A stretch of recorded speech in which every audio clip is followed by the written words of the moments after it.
Hello students, Hare Krishna. Today I will discuss about the what is the megagametogenesis and what is the embryo sac. तो ये जो ovule है basically इस ovule के अंदर जो आउटर कवरिंग है जिसको हम लोग बोलते हैं इंटेगुमेंट और जो न्यूट्रिटिव पार्ट होता है which is also called nucellus. ये न्यूसेलस किसी ओव्यूल्स में कंप्लीटली कंज्यूम हो जाता है और कभी-कभी ये कंज्यूम नहीं भी होता है. जैसे कि हम लोगों ने लास्ट वीडियोस में हम लोगों ने देखा कि जो ओव्यूल जिनके अंदर न्यूसेलस कंप्लीटली कंज्यूम होता है उसको बोलते हैं टेनी न्यूसेलस और जिनके अंदर न्यूसेलस प्रेजेंट होता है उसको बोलते हैं crassinucellus. But here we will discuss about the embryo sac. ये रेड कलर का सर्कुलर स्ट्रक्चर्स बनाया हुआ shape it is called the embryo sac. And such embryo sac in case of angiosperm plant this embryo sac is called the female gametophyte. That is called the female gametophyte or also called the embryo sac. But in case of the gymnosperm,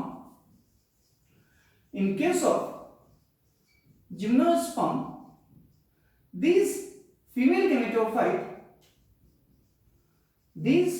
gametophyte called as endosperm.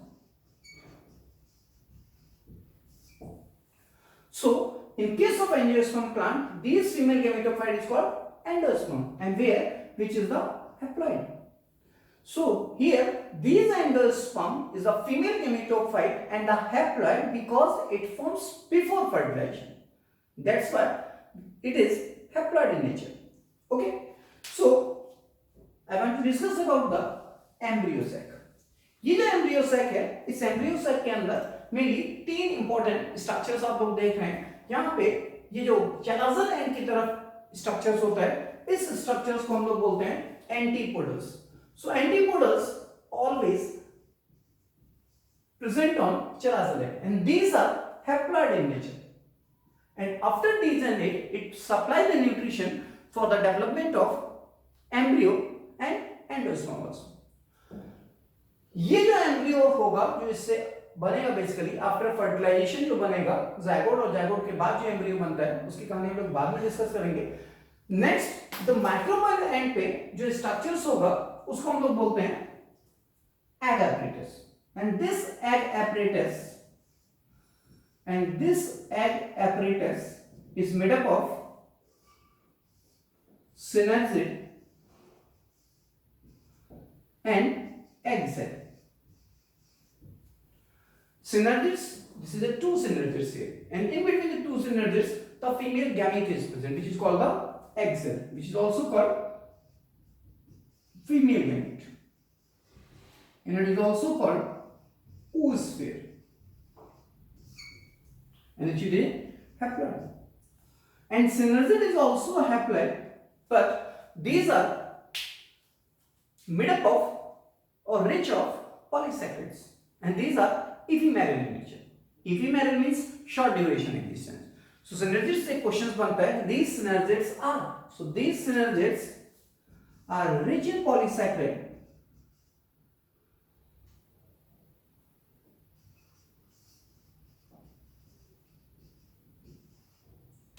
and ephemeral in nature. Ephemeral means these are exist short duration, and these synergids, the two synergids are present, and one of the synergids are degenerate before the entry of pollen tube. ये जो pollen tube यहाँ ऐसे अंदर enter करेगी उस entry से पहले one of the synergid will degenerate, and another synergid are help to facilitate the entry of pollen tube with the help of filiform apparatus towards egg cell. अब ये freeform apparatus क्या होता है उसके बारे में हम लोग अभी थोड़े इस लेक्चर्स के अंदर ही आगे डिस्कस करेंगे. तो ये जो चीज है अगर कोई क्वेश्चंस पूछता है what is egg apparatus. So egg apparatus which is consist of the two synergids और one of the egg cell. So these synergids are rich in the polysaccharide and ephemeral in nature, always haploid, and in the egg apparatus the most important thing is the female gamete. This female gamete, when it is combined with the male gamete into formation of the zygote by the fertilization of syngamete. Centre में एक structures बना हुआ है जिसको हम लोग बोलते हैं सेकेंडरी न्यूक्लियस, डेफिनेटिव न्यूक्लियस और mononuclear. It is a very important structure because it's present at the center. So some of the teachers you can say also called as central nucleus. So ये secondary nucleus, definitive nucleus में बोलते हैं और ये already diploid नहीं होता. यहाँ पे दो डिफरेंट न्यूक्लियस होते हैं जो एक ही सेल के अंदर प्रेजेंट होते हैं. इसलिए इस एम्ब्रियो सैक को हम लोग 7 सेल 8 न्यूक्लिएटेड स्ट्रक्चर्स बोलते हैं. 7 cell 8 nucleated means 6 3 plus 3 6 and 1 7. 7 cell 8 nucleated structure इसको हम लोग एम्ब्रियो सैक बोलते हैं और फीमेल गेमेटोफाइट बोलते हैं. ये तो बात हुई इस पर्टिकुलर एम्ब्रियो सैक के रेफरेंस में. अब यहाँ अगर हम लोग बात करें, अभी जैसे कि हम लोगों ने बात की कि ये जो पॉलन ट्यूब है, ये पॉलन ट्यूब जब इस टुवर्ड्स सिनर्जिड्स मूव करती है और फैसिलिटेट करती है अंदर की तरफ एंट्री के लिए, तो यहाँ पे एक वर्ड यूज होता है, उसको बोलते हैं फ्लीफॉर्म एपरेटस. ये जो फ्लीफॉर्म एपरेटस होता है बेसिकली, ये फ्लीफॉर्म एपरेटस जिसको हम लोग कह सकते हैं कि on synergid the finger like structures are present which is help to facilitate the entry of pollen tube known as filiform apparatus. Getting my point? Filiform apparatus वो स्ट्रक्चर्स होता है जो इस सिनर्जिड के ऊपर, एक सिनर्जिड से बनता है, एक तो पहले खत्म हो जाती है, उस सिनर्जिड के ऊपर जो फिंगर लाइक स्ट्रक्चर्स बनेगा, उस फिंगर लाइक स्ट्रक्चर्स की हेल्प से पॉलन ट्यूब अंदर एंट्री करेगी और अपने मेल गेमीट को डिस्चार्ज कर देगी. तो उसको बोलते हैं बेसिकली, उस स्ट्रक्चर को बोलते हैं filiform apparatus which is help to facilitate the entry of pollen tube. तो ये तो बात हुई एम्ब्रियो सैक के रेफरेंस में. तो ये जो एम्ब्रियो सैक है, ये एम्ब्रियो सैक डेवलपमेंट की बेसिस पे तो वैसे 3 टाइप का होता है. एक वो जिसे हम लोग बोलते हैं मोनोस्पोरिक, एक को बोलते हैं bisporic, and last one that is tetrasporic. That is called the tetrasporic. आपको जो सिलेबस में board exam point of view से और नीट के एग्जाम पॉइंट ऑफ व्यू से आपको याद रखना है only monosporic type of embryo sac. Monosporic type of embryo sac का मतलब होता है when the single megaspore nuclei are participate in the development of embryo sac known as monosporic. ये मोनोस्पोरिक दो टाइप होते हैं. एक वो जिसे हम लोग बोलते हैं polygonum type, it is polygonum type, और दूसरे को हम लोग बोलते हैं ओनियोथेरा टाइप. दोनों में डिफरेंस ये है कि इफ these मेगास्पोर, जो 4 मेगास्पोर बनेंगे बेसिकली लीनियर टेट्राहेड्रल में 4 मेगास्पोर बनते हैं, अगर उस 4 मेगास्पोर में से एक चिलाजल एंड वाला फंक्शनल मेगास्पोर पार्टिसिपेट करे इस एम्ब्रियो सैक के डेवलपमेंट में, उसको बोलते हैं polygonum type. That is the most common type of embryo sac, that is most common type of embryo sac in angiosperm plant. अगर आपसे कोई क्वेश्चन पूछे कि most common type of embryo sac form in flowering plant और the angiosperm plant, that is called the polygonum type. That is much more important. And here the chilazal and megaspore functional. Chilazal and megaspore functional जो होगा उससे जो embryo sac बनेगा उसको बोलेंगे polygonum type. तो ये तो बात हुई, और ये जो बना हुआ है ये polygonum type of embryo sac ही बना हुआ है.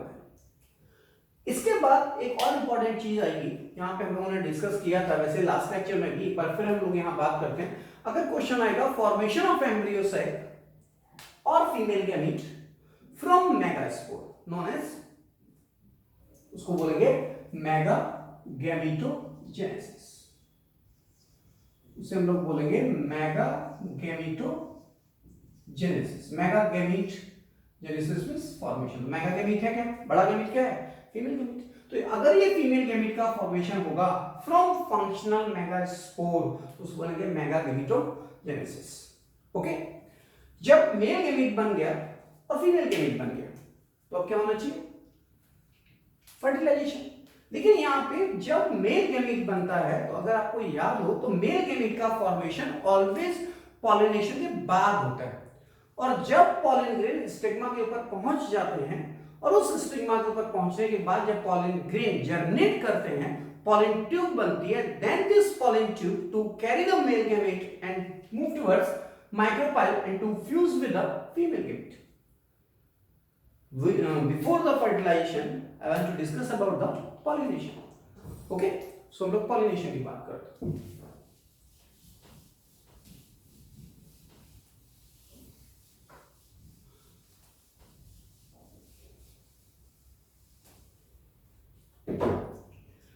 ये जो पॉलिनेशन है, पॉलिनेशन की डेफिनेशन हम लोग क्लास 6, 7, 8 से पढ़ते आ रहे हैं. 9th में भी हमने पढ़ा होगा पॉलिनेशन. पॉलिनेशन का लिटरल मीनिंग होता है transfer of pollen grain from anther to the stigma. Means anther के अंदर जो पॉलन ग्रेन बन रहे हैं उनका ट्रांसफर किसी भी मीडियम के थ्रू, विच में भी एयर, विच में भी वाटर, विच में भी एनिमल्स, उनके थ्रू जब होगा वो उड़ के पहुंचेंगे, हवा के थ्रू जब पहुंचेंगे या वाटर के थ्रू जब पहुंचेंगे स्टिग्मा के ऊपर, तो उसको बोलेंगे पॉलिनेशन. हम लिख सकते हैं with in short word the transfer of pollen grain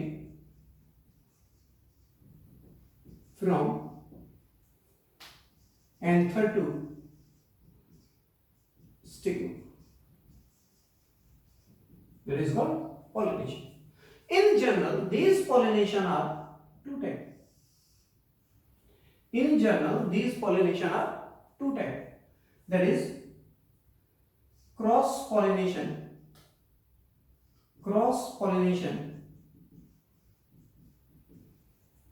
or allogamy.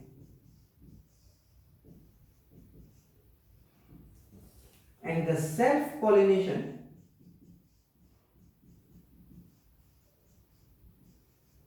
or autogamy. अगर हम यहाँ थोड़ा सा और डिटेल में बात कर ले, then later on I will discuss about the self pollination and cross pollination in detail. ये जो क्रॉस पॉलिनेशन और एलोगेमी होती है, ये बेसिकली दो टाइप की होती है. एक वो जिसे हम लोग बोलते हैं ज़िटिनोगेमी और दूसरे को बोलते हैं ज़िनोगेमी.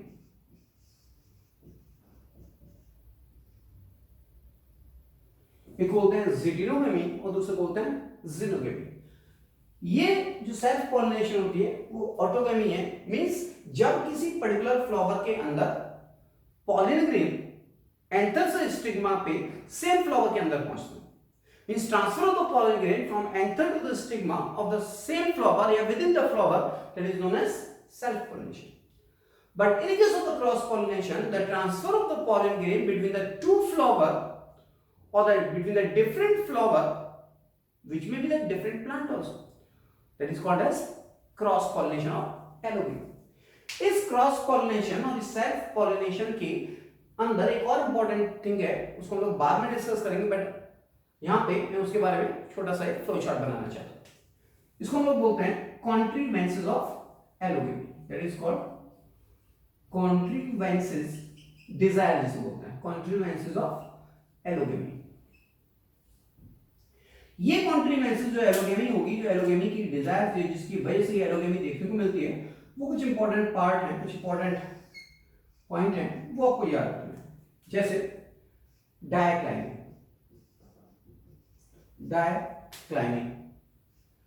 सेल्फ स्टेबिलिटी,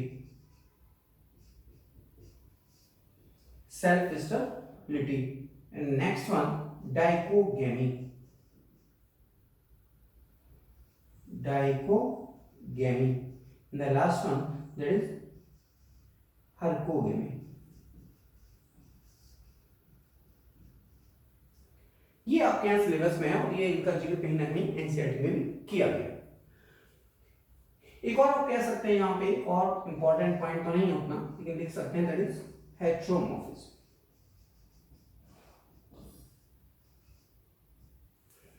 और सेल्फ पॉलिनेशन में एक और इंपॉर्टेंट चीज है कि यहां पे जो कॉन्ट्रीवेंसेस होंगे for self pollination, that is contrivances of autogamy. उसकी ये दो चीजें आपको डिस्कस करनी है। पहला जिसको हम लोग बोलते हैं क्लिस्टोगेमी, और दूसरा जिसको हम लोग बोलते हैं होमोगेमी। इतने पॉइंट्स हम लोगों को डिस्कस करने हैं, तब जाके हमारा ये पॉलिनेशन कंप्लीटली हो जाएगा, फिनिश। तो बात करते हैं इस पर्टिकुलर क्रॉस पॉलिनेशन के रेफरेंस में कि जो क्रॉस पॉलिनेशन है, इस क्रॉस पॉलिनेशन को अगर हम लोग डिफाइन करें तो क्रॉस पॉलिनेशन का मतलब है the transfer of the pollen grain from anther to the stigma, from anther to the stigma between the different flower और बीच में भी the different plant. But in case of the Deuterogamy, because this allogamy is also two types, Deuterogamy and Xenogamy. For example, अगर यहाँ पे ये दो different plant, एक प्लांट के अंदर ये दो डिफरेंट फ्लावर लगे हुए हैं, एक ये है और एक ये है।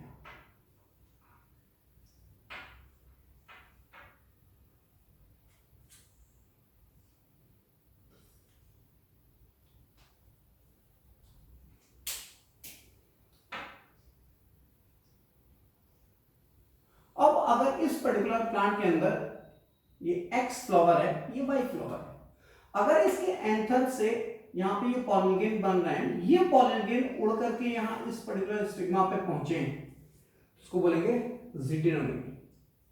The transfer of the pollen grain between the two flower of same plant, that is transfer of pollen grain between the two flower of same plant। जबकि ज़ीटेनोगेमी क्या होगी, अगर इस पर्टिकुलर प्लांट के ऊपर ये फ्लावर लगे हैं लेकिन एक दूसरा प्लांट है और उस प्लांट के ऊपर ये फ्लावर लगे हुए हैं और इसका पॉलन ग्रेन, इस एक्स का पॉलन ग्रेन उड़ करके यहां पे पहुंच जाए,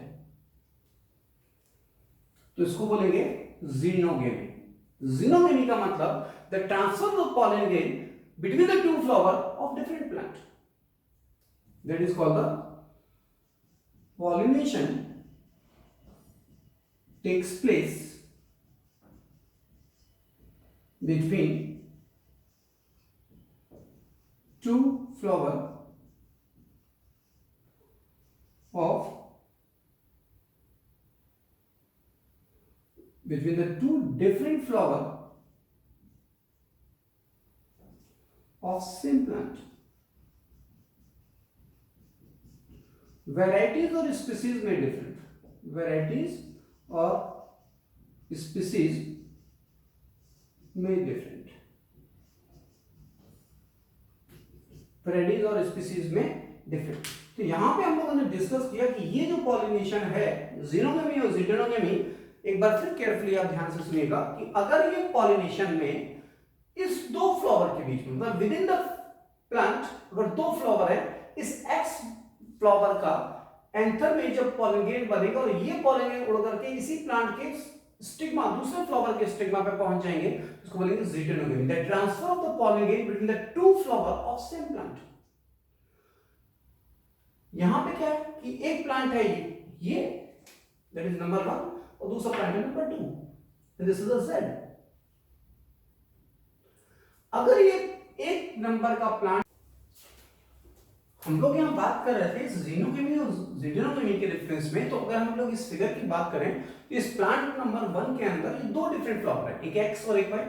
जब इस पर्टिकुलर एक्स प्लांट के अंदर जो पॉलन ग्रेन बनेंगे, when this pollen grain are transferred from this such stigma, this is called as geitonogamy, means transfer of the pollen grain between the two flower of same plant, that is called the ज़ीटेनोगेमी।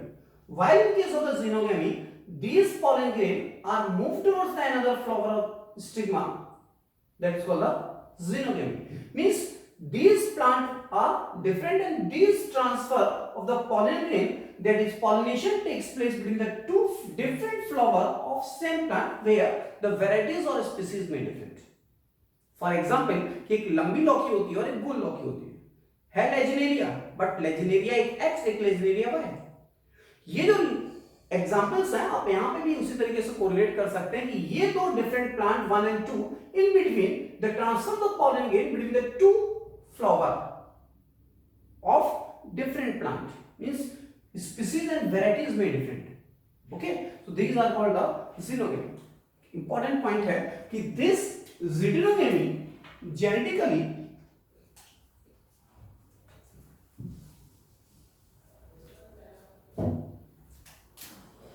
genetically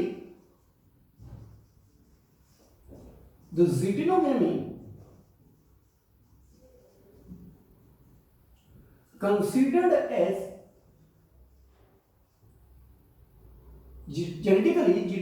considered as autogamy while ecologically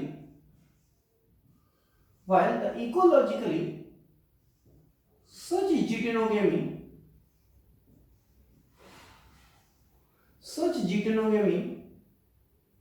considered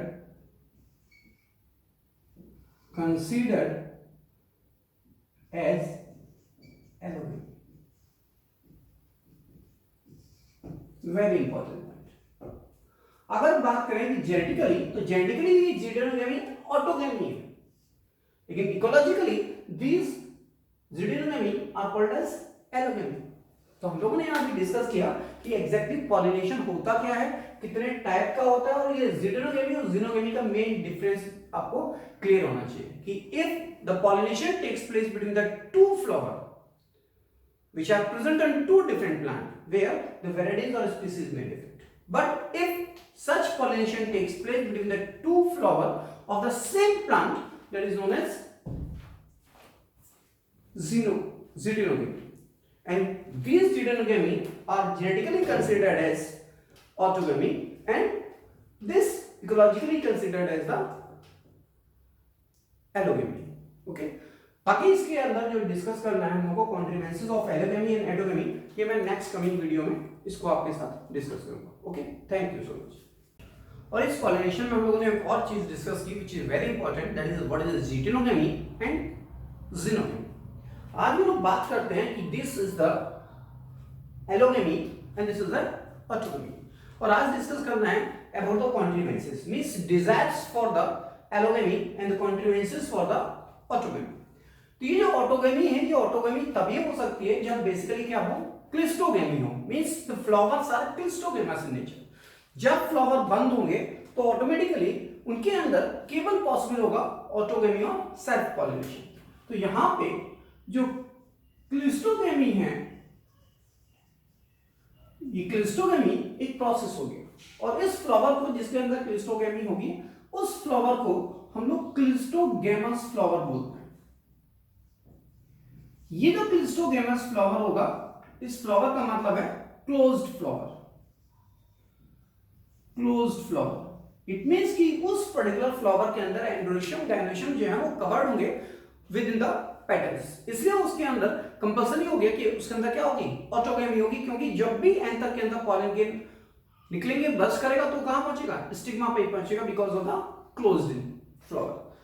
next जो point है important वो है homogamy.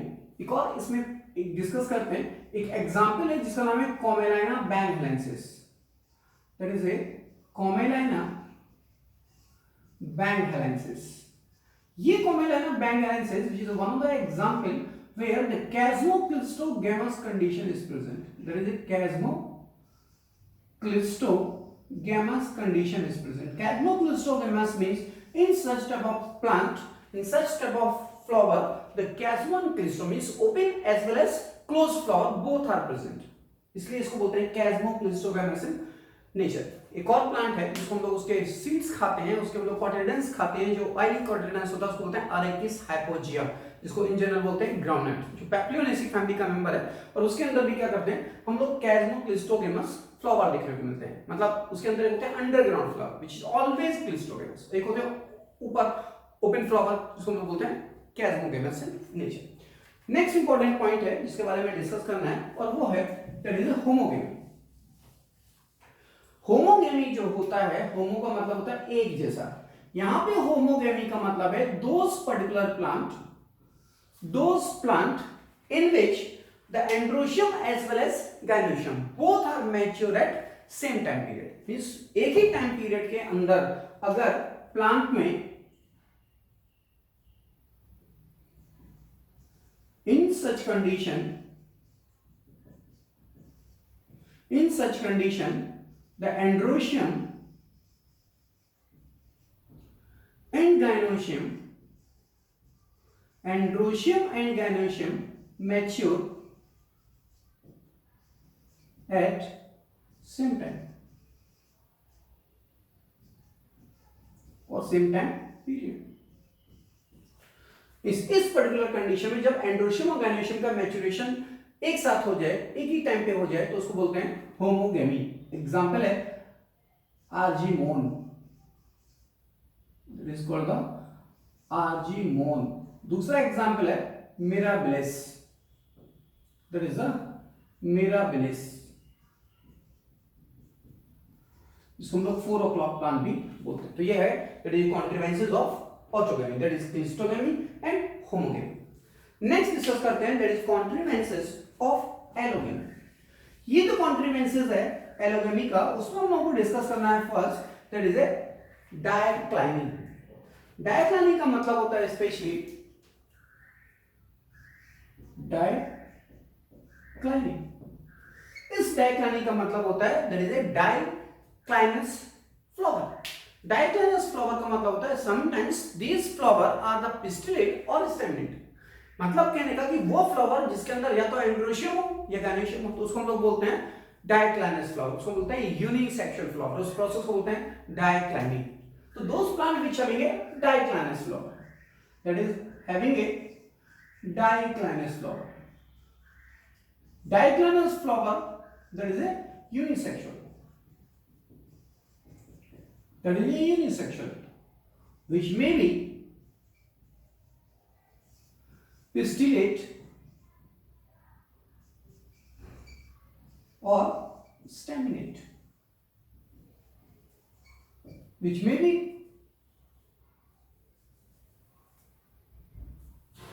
pistillate or staminate, like carica papaya, like carica papaya.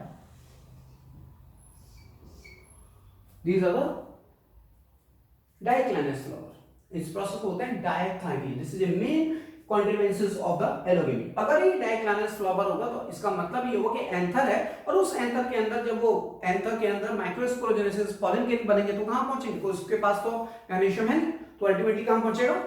उस particular दूसरे plant के ऊपर जहां पे पिस्टिलेट फ्लावर्स होंगे, जहां पे फीमेल फ्लावर होंगे। दूसरा पॉइंट है इंपॉर्टेंट, जिसको हम लोग बोलते हैं self sterility, that is called the self sterility. Self sterility का मतलब होता है those plants which do not fertilize their own pollen grain.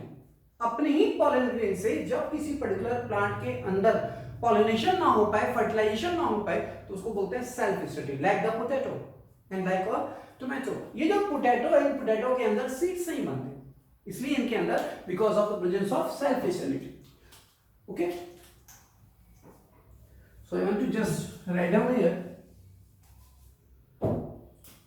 Self sterility in some plant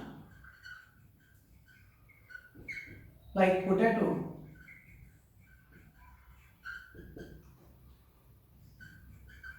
the plants do not pollinate or fertilize itself. In some of the plant like the potato, the plant do not fertilize or pollinate itself. इसको बोलते हैं self sterility. Next important, another one very important topic, very important heading for this contrivances of the allogamy, that is called the dichogamy.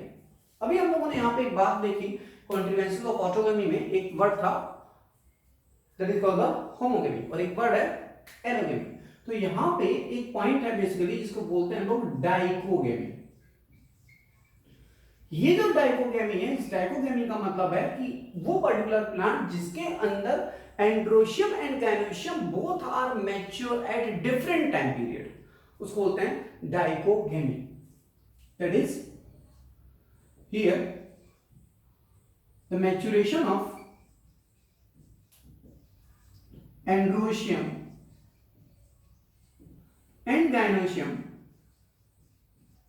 maturation of androecium and gynoecium at the different time period, at the different time period, at the different time period.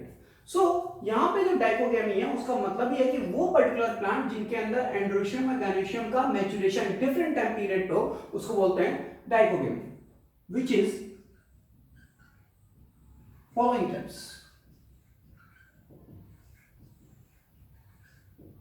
Like पहला है जिसको बोलते हैं protandrous. Protandrous means androecium mature first then gynoecium.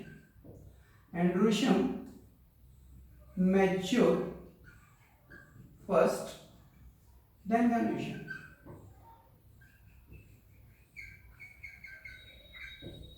उसको बोलते हैं प्रोटेंडर्स.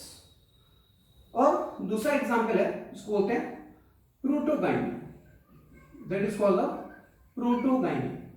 Protogyny का मतलब हो जाएगा gynoecium mature first then the androecium. उस कंडीशन को बोलते हैं प्रोटोगाइनी.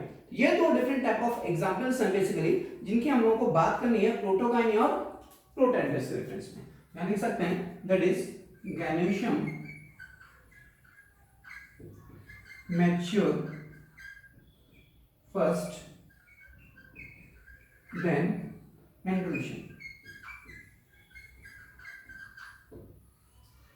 यहां पे अगर आप चाहें तो इसके एग्जांपल्स भी याद रख सकते हैं. इनके एग्जांपल्स हैं यहां पे that is AMU, A for Asteraceae family, M for Malvaceae family and U for Umbelliferae family.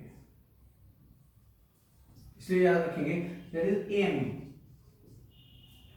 एस्ट्रेसी, Malvaceae and Umbelliferae family which is example of protandrous means androecium mature first then gynoecium. अगर gynoecium पहले मैच्योर करेगा उस condition को बोलते हैं protogyny या protogynous condition. उसका एग्जांपल है एनोना स्क्वामोसा. एनोना स्क्वामोसा और Polyalthia. This is examples of protogyny condition, protandrous or protogynous condition. This is a dichogamy. एक और इंपॉर्टेंट हेडिंग्स है for the contrivances of allogamy जिसको हम लोग बोलते हैं herkogamy. That is called the herkogamy. Herkogamy का मतलब होता है वो पर्टिकुलर प्लांट जिनके अंदर in between the gynoecium and androecium some of the natural or physical barriers are present. Means अगर ये फॉर एग्जाम्पल अगर ये gynoecium है और ये एंड्रोशियम है, इस एंड्रोशियम gynoecium के बीच में दिस आर द बैरियर. तो यहां पे जो पॉलन ग्रेन होगा वो उड़ के यहां नहीं पहुंच सकते हैं. तो स्पेसिफिक काइंड की मैकेनिज्म की हेल्प से वो पॉलन ग्रेन इस पर्टिकुलर स्टिग्मा पर पहुंचेंगे. इसलिए यहां पे वर्ड यूज करते हैं that is herkogamy. That is called herkogamy. Herkogamy का मतलब हो जाएगा here some of the physical और natural barriers are present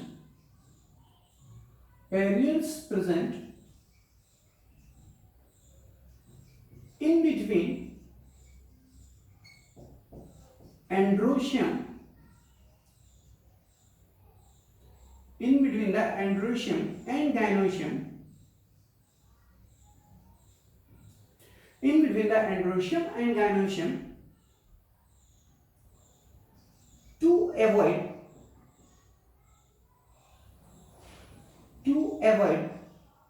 the self pollination.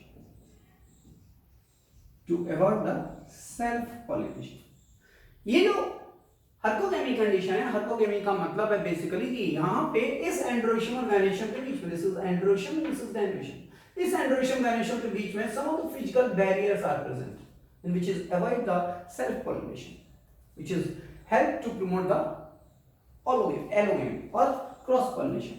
For example, in Calotropis, Calotropis की एक स्पेसिफिक स्पीसीज है, इस Calotropis के अंदर ट्रांसलेटर apparatus प्रेजेंट होता है, that is called the translator apparatus, and such translator apparatus help in pollination because in case of the Calotropis, the pollinium are fused with the gynoecium, that is called the gynostegium condition. इसलिए यहाँ पे word use करते हैं हर्कोगेमी, and that is a second and another last point for the contrivances of allogamy, that is called heteromorphism. That is called the heteromorphism. Heteromorphism, by hetero means different, morphism means morphological. ये जो हेट्रोमॉर्फिज्म है, इस हेट्रोमॉर्फिज्म का मतलब है कि वो particular plant जिनके अंदर दो डिफरेंट टाइप के फ्लावर हो, morphologically two different type of flowers are present, उस कंडीशन को बोलते हैं हेट्रोमॉर्फिज्म.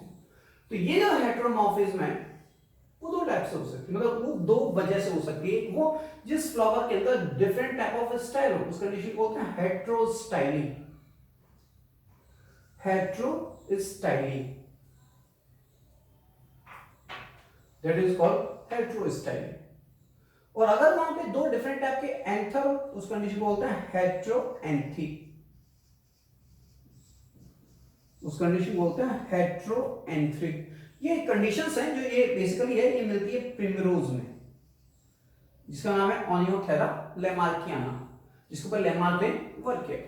और ये हेट्रोस्टाइल है, ये कंडीशन मिलती है बकवीड के अंदर, that is called buckwheat. तो यहां पे ये उतना इंपॉर्टेंट नहीं है, ये सबसे इंपॉर्टेंट है point, that is the herpogamy. And this herpogamy which has been seen in the Calotropis, with the help of the translator apparatus, pollination will take place, that is called the allogamy. So this is the contrivances of allogamy and autogamy. एक छोटी सी बात और बची है, ये जो pollination होता है on the basis of agent, which will be the natural or which will be the biotic. On the basis of agent, which may be the biotic or abiotic agents, उनकी बेसिस पे ये pollination different types के होते हैं. ये pollination जिनकी हम लोगों को बात करनी है, that is type of pollination on the basis of agent, which may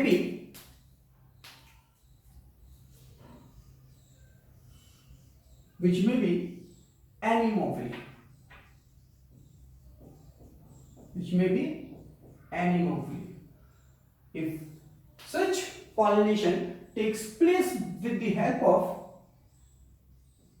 air, तो उसको बोलते हैं anemophily. If such pollination takes place with the help of water, then it is known as hydrophily. And if this pollination takes place with the help of animal, तो इस condition को बोलते हैं zoophily. तीन डिफरेंट टाइप के pollinations होते हैं on the basis of pollinating agent. ये जो एनिमोफिली होती है, इस एनिमोफिली के अंदर जो पॉलिनेशंस होंगे, जो पॉलिन ग्रेन होंगे, वो बहुत लाइट वेटेड होते हैं, बहुत छोटे होते हैं और लाइट वेटेड होते हैं. इन पर्टिकुलर प्लांट के अंदर क्या होता है कि इनके जो प्लांट के फ्लावर के कलर्स होते हैं वो बहुत ब्राइट कलर के नहीं. दूसरी चीज की जो एयर के थ्रू जो पॉलिनेशन होता है, वो प्रिमिटिव प्लांट्स जो हैं एज कंपैरेटिवली एंजियोस्पर्म की जो जिम्नोस्पर्म है, उस जिम्नोस्पर्म के अंदर एनिमोफिली देखने को मिलती है. As well as in case of the poaceae family, यहां भी हम लोगों को एनिमोफिली देखने को मिलती है. यहां पे नॉर्मली क्या होता है, नेक्टरीज भी नहीं होती.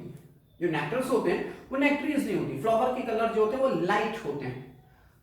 तो यहां पे कह सकते हैं जिम्नोस्पर्म एंड पोएसी, जो आपको याद रखने में, ये जो वाटर है, इस वाटर की वजह से भी पॉलिनेशन देखने को मिलता है. एक होता है जिसको बोलते हैं इपीहाइड्रोफिली, एक होता है हाइपोहाइड्रोफिली, ईपी का मतलब वाटर लेवल के ऊपर सरफेस, और एक होता है वाटर के जस्ट बिलो। तो ये वाटर के थ्रू जो पॉलिनेशन होगा उसको बोलते हैं हाइड्रोफिली। लेकिन जो सबसे इंपॉर्टेंट है वो है जूफिली। जूफिली इंपॉर्टेंट क्यों है? क्योंकि यहाँ पे डिफरेंट टाइप ऑफ एनिमल हैं जिनकी हेल्प से ये जूफिली देखने को मिलती है। Like if the pollination takes place by bird, if the pollination takes place by a bird which is known as ornithophy,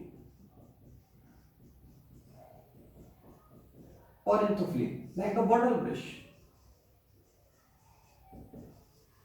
जो बॉटल ब्रश प्लांट होता है उस बॉटल ब्रश प्लांट के अंदर नॉर्मली ऑर्निथोफिली भी देखने को मिलती है। अगर ये जूफिली बाय इंसेक्ट हो तो उसको बोलते हैं एंटोमोफिली।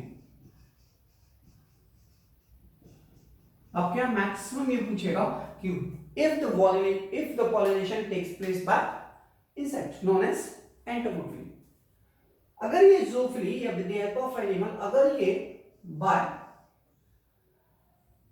bat होता है उसको बोलते हैं कैरेप्टोफिली।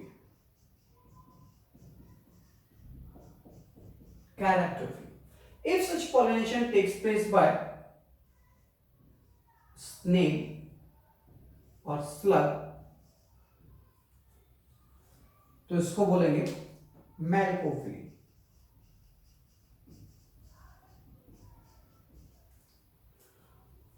एक और इंपॉर्टेंट है, if such pollination takes place by snake तो इसको बोलते हैं ऑफियोफिली और सॉरोफिली।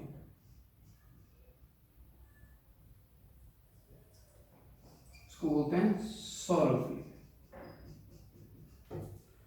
तो ये कुछ इंपॉर्टेंट पॉइंट है कि द वाटर के थ्रू जब अगर ये पॉलिनेशन होगा तो उसको बोलते हैं hydrophily. Like the cocos nucifera, nelumbo nucifera, water lily, all these are the example of hydrophily.